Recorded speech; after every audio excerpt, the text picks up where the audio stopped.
உள்ள போகல. விளக்கேற்ற ஒரு கோயில் வாயில இருந்து சுந்தரர் உள்ள போகல. சிவபெருமான் வீடு வெளியே வர முதல்ல போய் தொண்டரா வணங்கு.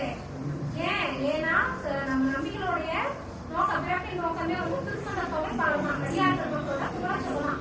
அந்த புகழ சொன்ன நேரம் வந்துருச்சுன்னு சொல்லி சாமி அப்ப பெரியவங்களா இருக்காங்க. நான் என்னன்னு பார்த்தேன். ஃபர்ஸ்டே பித்தால் எடுத்து கொடுக்குறேன். ஆனா இங்கேயும் பிள்ளைவாழ் அப்படிங்கிறத மத்தியானம் எடுத்து கொடுத்து பாட வைக்கிறார்.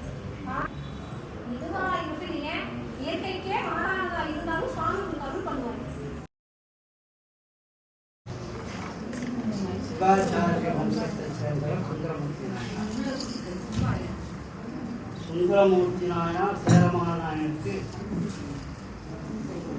யானை வாகனமும் குதிரை வாகனமும் மயிலாப்பூரில் பசாரம். மயிலாப்பூர் கபாலீஸ்வரர் கோவிலில் அதே மாதிரி யானை வாகனத்திலும் குதிரை வாகனத்திலும் சுந்தரமூர்த்தி நாயனாரும் சேரமா நாயனாரும் இன்று புறப்பாடு. அவர் வந்து எங்களுடைய திருநாவலூரில் ரொம்ப சிறப்பானது. வாழி திருநாவலூர் வந்தொண்டர் பதம் போன்ற மாதிரி திருநாவலூரில் அவருக்கு பெரிய மண்டபம்லாம் இருக்குது.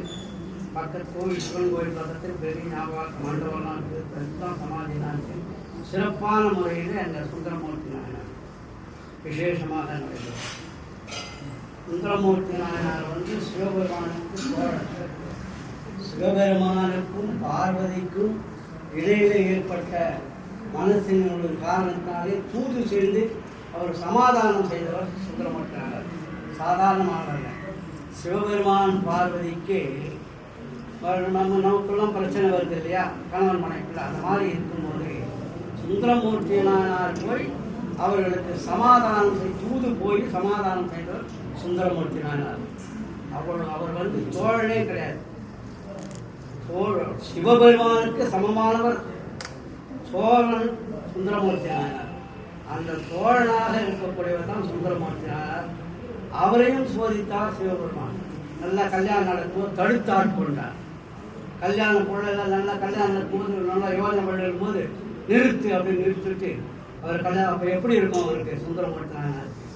ஒரு கல்யாணம் நடக்கும்போது கல்யாணம் பொருளை போய் நடக்காத விட்டு திருத்தினா எப்படி இருக்கும், அதை போல அது தடுத்தாட்கொண்டு நீ அடிமை, உன் வம்சமே எனக்கு அடிமை அப்படின்னு சொல்லி அதுக்கப்புறம் திருவள்ளுவர் வந்து அங்கே அவரது வந்து சங்கிலி நாச்சியார் பறவை நாச்சியாருக்கெல்லாம் திருமணத்தை சிறப்பான முறையிலே நடைபெற ஏற்பாடு சிவபெருமான் தான். சிவபெருமான் சோதிப்பார். அதே மாதிரி சிவபெருமானுக்கே ஒரு தூது போய் பார்வதிக்கு சமாதானம் செய்வார்.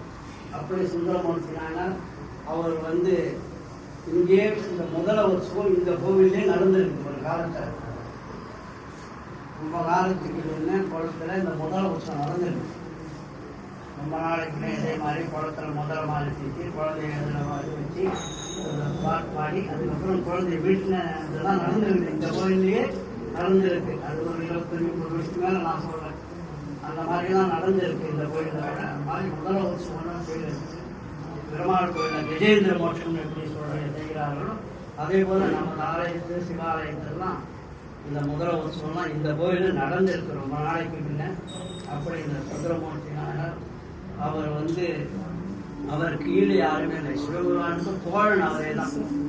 அதனால இந்த சுந்தரமூர்த்தி நாயனார் எல்லோருக்கும் தம்பதிகளுக்கெல்லாம் ஒற்றுமையை கொடுக்கணும். அவருடைய இதெல்லாம் தடுத்தாட்கொண்டாமல் கல்யாணம் நடக்கும்போது போய் தடுத்தாட்கொண்டு அப்புறம் திருவெண்ணை நாளில் போய் அங்கே சென்றோம். அதே போல் எல்லா தம்பதிகளும் ஒற்றுமையாக இருக்க வேண்டும். சுந்தரமூர்த்தி நாயனாரை நல்லா பிரார்த்தனை பண்ணுங்க. சந்தோஷமாக இருக்கணும். எல்லாம் வேண்டிங்க நல்லபடியாக வச்சுக்கணும். எல்லாருக்கும் நல்ல அறிவு ஆற்றல் செல்வங்கள் 16 கொடுத்து நல்லபடியாக அவர் வாழ வைக்கணும். சுந்தரமூர்த்திகள் தான் சிவபெருமானுக்கு பிரதானமான தோழன்.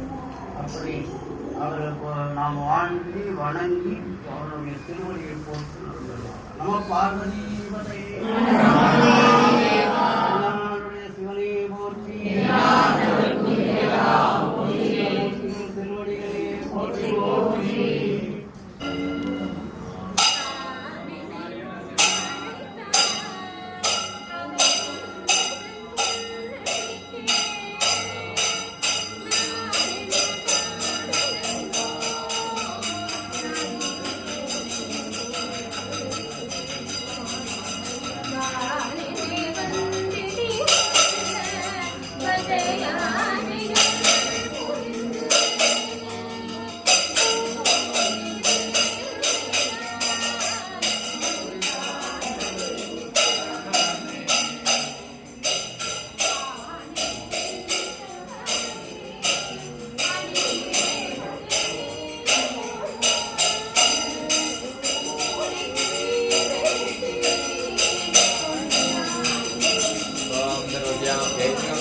யார்